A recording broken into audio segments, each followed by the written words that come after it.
Bonjour tout le monde, très heureux de vous retrouver sur le plateau de Delta TV pour un nouvel agenda sport. Aujourd'hui, on va parler basket avec mon invité, dont c'est aujourd'hui un peu le baptême du feu sur le plateau de Delta TV. J'ai eu le plaisir de recevoir Arnaud Marius. Arnaud, bonjour. Bonjour Michel. Arnaud, le manager général du BCM. Avec lui, bien évidemment, nous découvrirons les dessous du BCM, les contacts et les négociations avec les agents. Bref, nous découvrirons le véritable métier de général manager. Mais auparavant, comme à chaque fois, un rapide tour d'horizon de ce qui nous attend, ce qui vous attend sur les terrains et pelouses du Gravelinois. Toujours pas de match pour nos footballeurs, ils devront attendre encore une semaine avant de retrouver la compétition. Ce sera face à Béthune, on en parlera bien évidemment la semaine prochaine. Nos voisins launois, par contre, après leur superbe victoire au Touquet 2-0, tenteront la passe de 2 en recevant la lanterne rouge. Marquette, une bonne occasion pour les joueurs de Fabrice Bourré de sortir de cette zone rouge du championnat, du classement de DH. En effet, ça ne sert à rien de gagner chez le 6e au Touquet 2-0 et ne pas faire le plein de points face au dernier à la maison de surcroît. Coup d'envoi dimanche à 15 h.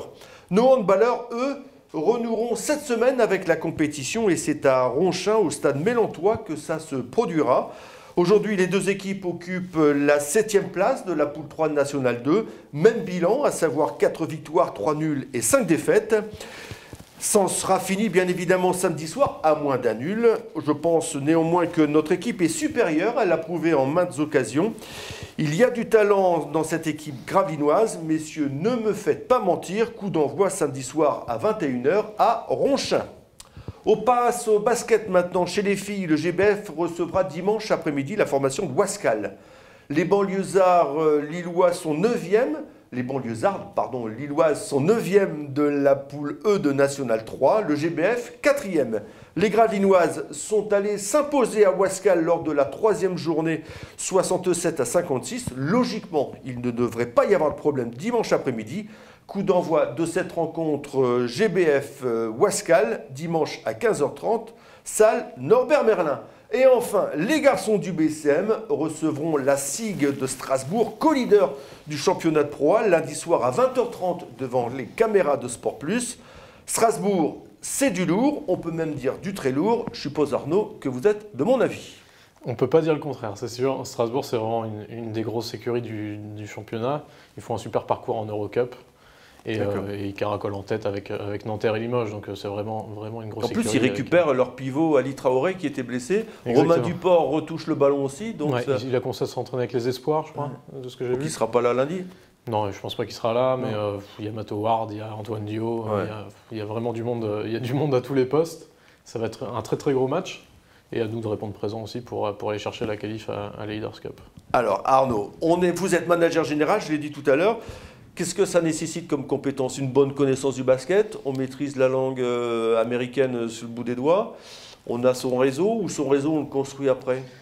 Son réseau on le construit. Vous êtes jeune quand même pour être manager général, non? Ouais, c'est vrai, c'est l'opportunité qui a fait que je me suis retrouvé à ce poste. En fait, je suis rentré au club en mai 2012 à la communication en marketing.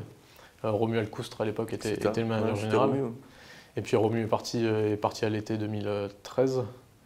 Et Hervé m'a proposé le poste dans un premier temps pour le seconder dans toutes les tâches administratives. Et puis ça a été officialisé au 1er juillet là, sur le poste officiellement de manager. Et ça, c'était une vocation en étant... Parce que vous jouez au basket, mais bon... Non, j'adore le basket depuis que je suis tout petit. J'ai mangé des heures et des heures de matchs et de cassettes vidéo dès mon enfance. Donc c'est d'abord une vraie passion. Et après une passion qui a pu se concrétiser en métier parce que Hervé m'a donné l'opportunité de rentrer au club.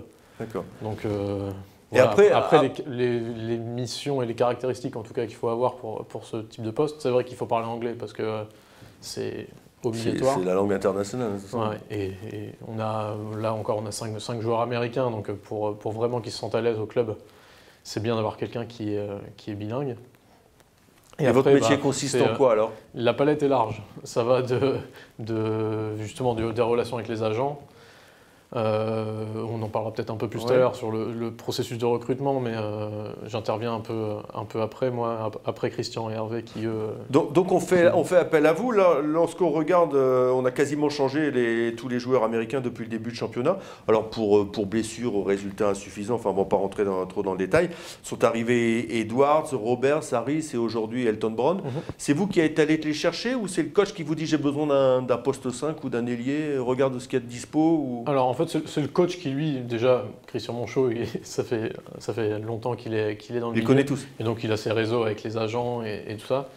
Donc c'est plutôt lui c'est lui le coach, hein, donc c'est normal que ce soit lui le premier à choisir ses joueurs. Hervé BDM aussi est là pour en discuter. Voilà, on a souvent un débat sur les profils, sur ce qu'il nous faut, ce qui peut-être rentrerait moins dans le cadre de l'équipe. Et après, c'est Christian qui a la décision finale. Il y a bien sûr Christophe Millois et Julien Maé aussi qui rentrent là-dedans. Et derrière, Hervé a les premières négociations donc sur les tarifs. Mais après, c'est avec les agents. C'est avec les agents, ça. Ouais. Moi, s'il vous dit j'ai besoin de ce poste 5, ce joueur-là, Elton Brown en l'occurrence, on va prendre le dernier arrivé, il me plaît bien, on regarde s'il est libre.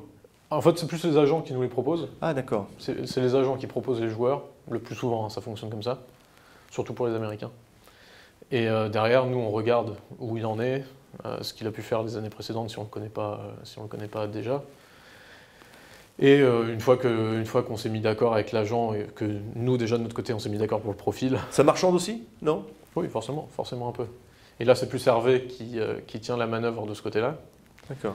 Et moi, j'arrive dans un second temps pour faire les papiers, les contrats, et faire tout ce qui est par rapport à la qualification des joueurs. Il faut les dorloter, ces joueurs, quand ils... Enfin, voilà, dorloter, c'est peut-être un bien grand mot, mais quand ils arrivent de je ne sais pas... J'ai l'exemple de Vincent Grier, enfin, je ne sais pas si vous avez connu, qui est arrivé, il venait de Miami, il est arrivé à Petit Fort-Philippe au mois d'août, il avait le bonnet sur la tête, le pauvre malheureux.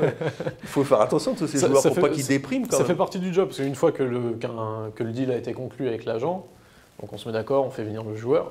Et là, c'est vrai que la première impression est souvent très importante pour le joueur qui arrive.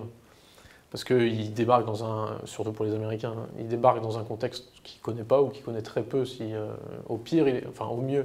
Ce Gravelines, il faut le localiser sur la carte. Au mieux, il est déjà venu jouer à Gravelines parce qu'il joue en proie la saison précédente ou les saisons précédentes.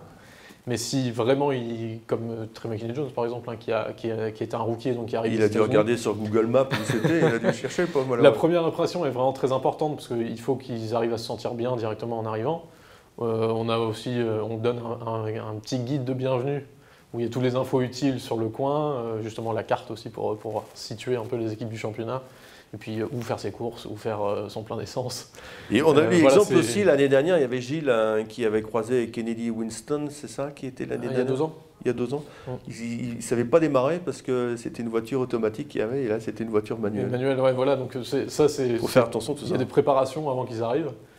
On se renseigne avant qu'ils arrivent. Comme ça au moins, et une fois qu'ils sont là, on peut les prendre en charge le mieux possible. Et puis il y a tout ce qui est titre de séjour.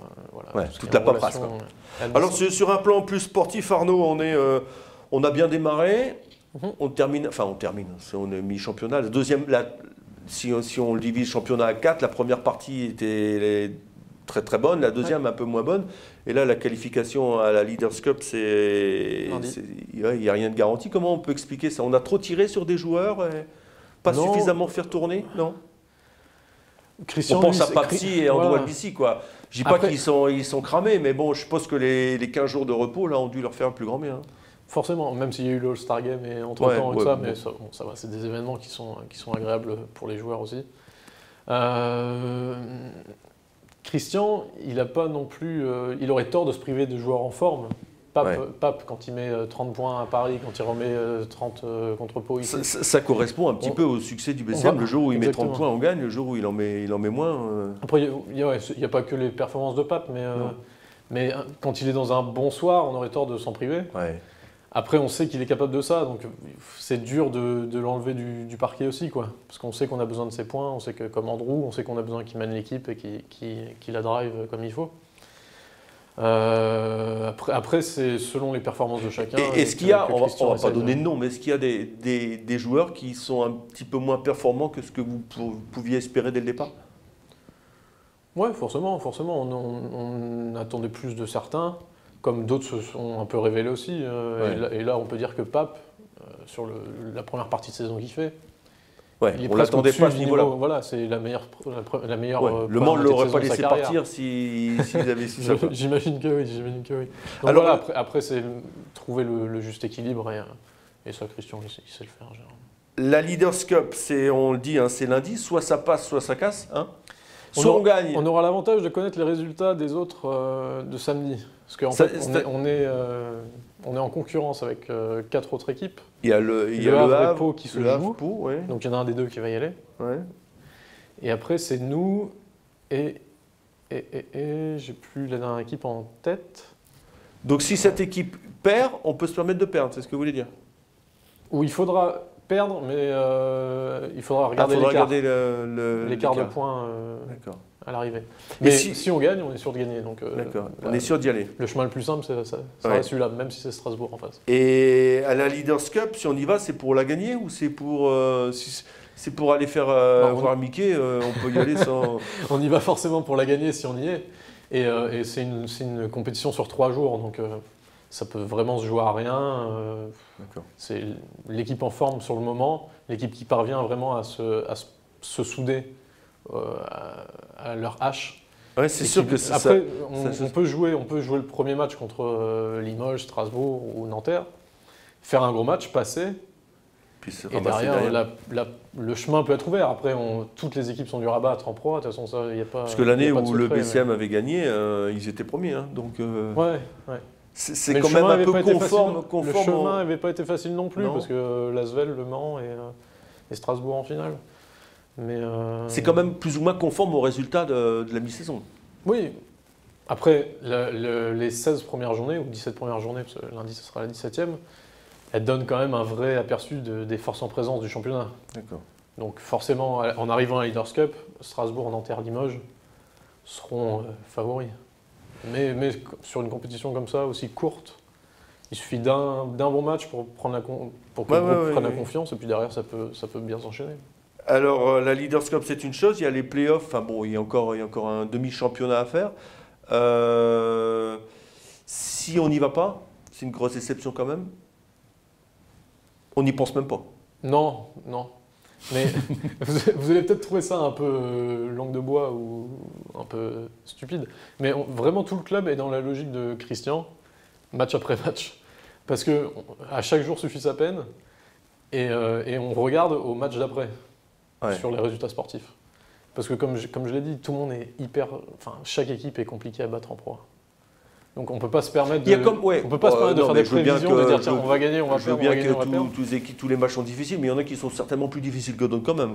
Oui, quand on joue les équipes on joue Boulogne ou Bourg-en-Bresse, on ne joue pas Limoges ou Strasbourg, c'est pas non plus... Non, c'est sûr. Mais dans un bon soir, n'importe qui peut taper dans votre équipe, vraiment. Après, oui, avant le match, quand même une hiérarchie quand même. Chaque match a son histoire après, mais il y a une hiérarchie aussi. Bon, écoutez Arnaud, merci beaucoup nous avoir expliqué tout ça. Donc rendez-vous lundi soir. Lundi soir, 20h30, en direct sur Sport Plus aussi. Voilà, merci beaucoup de m'avoir reçu. Et sur Delta FM. Et Delta FM, bien sûr, bien entendu. Voilà. Allez, merci Arnaud. Nous on se retrouve la semaine prochaine. D'ici là, vous aurez retrouvé Aurélien et Cédric pour un nouveau Delta Sport. Et nous, comme je vous le dis, on se retrouve la semaine prochaine. D'ici là, portez-vous bien et rendez-vous lundi soir au Sportica à 20h30. Exactement. Voilà. Allez, salut à tous. Au revoir.